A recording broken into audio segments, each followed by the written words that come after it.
Со години само момчињата можеа да добијат воено образование во армиското училиште Иван Бохун во Киев, Украина, што е место каде се обучуваат највисоките украински воени офицери.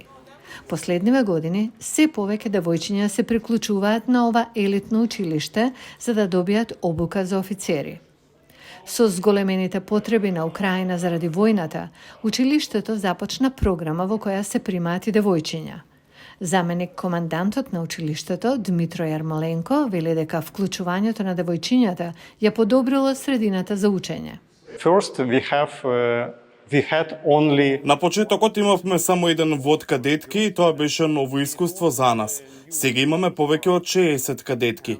Кадетките се умни и секогаш подготвени за нови проблеми и нови видови на образование. Пред војната имало малку места за жени во армијата. Сега Јармоленко вели дека жените работат на многу места во армијата.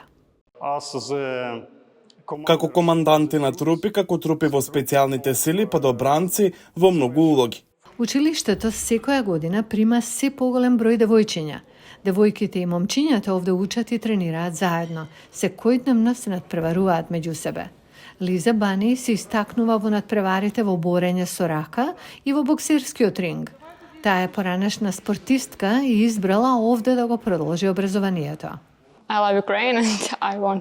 Јас сакам Украина и сакам да ја бранам. Сакам да бидам офицерка, да одам на фронтот. Кога ќе завршам со студиите, ќе одам.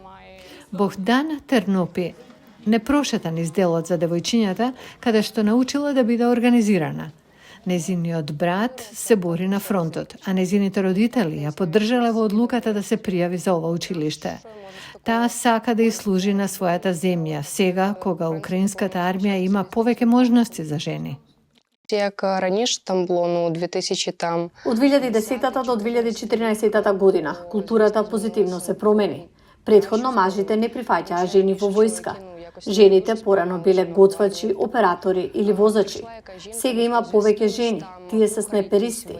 Генерално, жените можат да изберат каква било борбена улога. Капетан Свитлана Шемчук е воспитувачка и надзорничка на програмата за девојки. Се преселила во Киев откако Русија го анектираше Крим во 2014 година.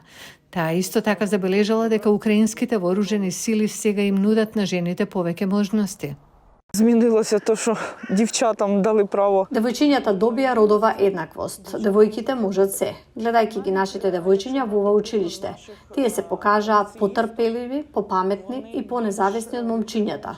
Дури и се поотпорни. Според Украинското министерство за одбрана, од 2024 година, над 45.000 жени служеле во вооружените сили на Украина.